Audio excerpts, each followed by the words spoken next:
kampo ni Canelo Alvarez at manager na si Eddie Reynoso. Sinabing hindi raw totoo ang balitang kakalabanin nila itong si Chris Eubank Jr. Sabi nga rito mga tol, it's totally false. Eubank had his chance to fight Canelo in September and the only thing he did was to complete the negotiations. We will not touch base with him again for a future fight. So meron daw sanang pag-asa si Chris Eubank Jr. na makalaban si Canelo noong September pa. Pero hindi raw maganda ang negosasyon na pinakita ni Chris Eubank Jr. Kaya hindi na raw makipag-negotiate itong kampo ni Canelo Alvarez kay Chris Eubank. Iba raw ang next fight ni Canelo Alvarez at hindi na niya kakalabanin kailanman itong si Chris Eubank Jr. So kung hindi si Chris Eubank, sino kaya ang next fight para kay Canelo Alvarez? May balita din mga tol na interesado raw itong kampo ni Canelo kontra Artur Beterbiev. Hawak kayo ni Beterbiev ang undisputed sa light heavyweight 175 pounds. Kung ito ang targetin ni Canelo Alvarez, napakagandang laban po ito.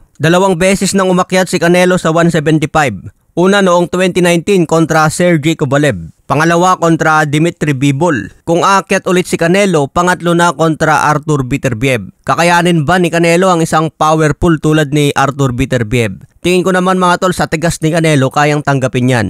Pero yung pagiging pressure fighter ni Artur Beterbiev, baka hindi kakayanin ni Canelo yan hanggang sukdulang 12 rounds. Matatandaan, bumagal si Canelo nung nakalaban niya si Dmitry Bivol. Napagod si Canelo noon hanggang 12 rounds kaya bumagal ang galawan niya. Pero malay natin maganda na ang kondisyon ni Canelo ngayon kung babalik ulit sa 175.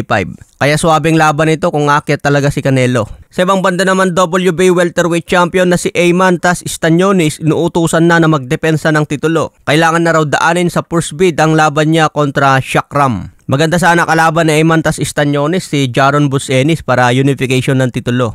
Okay mga tol, sa ibang banda naman, Oscar De La Hoya gusto niya ipalaban si Ryan Garcia kay Teofimo Lopez. Excited na raw si De La Hoya sa muling pagbabalik ni Ryan Garcia matapos ang 1 taong suspension. Sa pagbabalik daw ni Ryan Garcia, gusto niya ikasa kay Teofimo Lopez. So napakaswabeng laban ulit ang babalikan ni Ryan Garcia. Kung nagawa ni Ryan na pabagsakin ng 3 beses si Devin Haney, kaya din ba niya pabagsakin si Teofimo Lopez? Kaya abangan po natin yan kung may kasa ni Oscar De La Hoya. Samantala, Jaron Boots Ennis balak na rin umakyat sa 154 pounds para kalabanin ang mga champion dito katulad ni Terence Bud Crawford. Wala raw kasing pumapalag kay Jaron Ennis dito sa welterweight division. Target daw ni Jaron Ennis ipunin ang lahat ng titulo sa welterweight para maging undisputed champion. Pero ang problema ni Ennis, wala raw pumapalag sa kanya katulad nila Mario Barrios, Eimantas Stanionis at ibang champion. Pero mas maganda mga tol, pilitin talaga ni Ennis na maging undisputed sa welterweight. Hindi kasi masyadong malalakas itong kasabayan niya sa welterweight division. Okay mga tol, hanggang sa muling update. Ingat!